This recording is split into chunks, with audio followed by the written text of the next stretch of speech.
बिस्मिल्लाहिर्रहमानिर्रहीम। नाज़रीन कराम, ये न्यू सिटी सेक्टर ए में कंपनी की एक मस्जिद है जो सेक्टर ए के साथ मुल्हिका थी। ज़लज़ले के दौरान मस्जिद भी शहीद हुई है। मस्जिद की जो सूरत हाल है वो आपको दिखाता हूँ। ये देख सकते हैं, यहाँ पे ये दीवारें इसकी जो है ना वो गिर गई हैं। मस्जिद की ये दीवारें गिर गई हैं और ये इसके बाहर की जो सैन की जितनी भी दीवारें थी वो सारी की सारी यहाँ पे ये गिर गई हैं। ठीक है। इसके अलावा आपको मज़ीद आगे दिखाते हैं कि जो इसके इंटरनल सूरत हाल थी वो क्या है। इस मस्जिद का जो अंदरूनी हिस्सा है वो भी बुरी तरह से मुतासर हुआ है, तो वो भी आपको दिखाते हैं। ये देख लें दीवारों के अंदर किस तरह क्रैक्स पड़ गए हैं और ये पिलर पूरे का पूरा जो है ना अपनी जगह छोड़ गया। यानी कि इसी तरीके से ये दीवारें देख सकते हैं, नीचे तक जो है ना वो क्रैक्स आ रहे हैं। ये ऊपर देख सकते हैं आप, ये देखिए।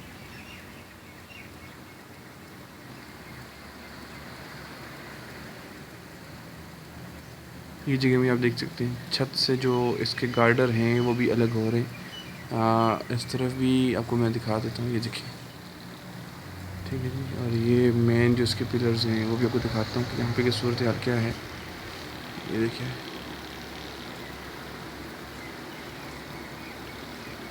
इसके अलावा यहाँ पे भी ये सूरत हाल है। ये इसके सहन की सूरत हाल थी।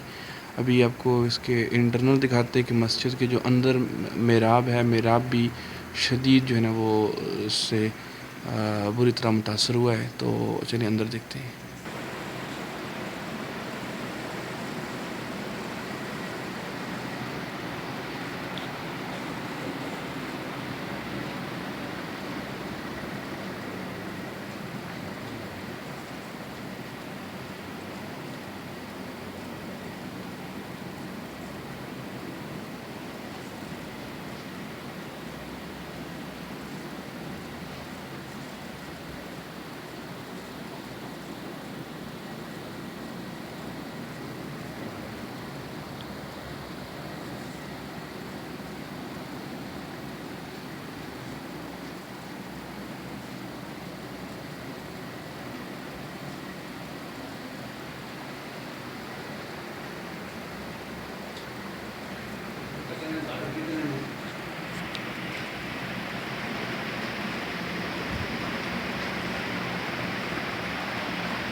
बरांडा है उसके बाद बरांडे भी वही है बरांडा भी होता है वो क्या करी इसमें जी को और नदी कर तो फिर बेचारे बैठनी नहीं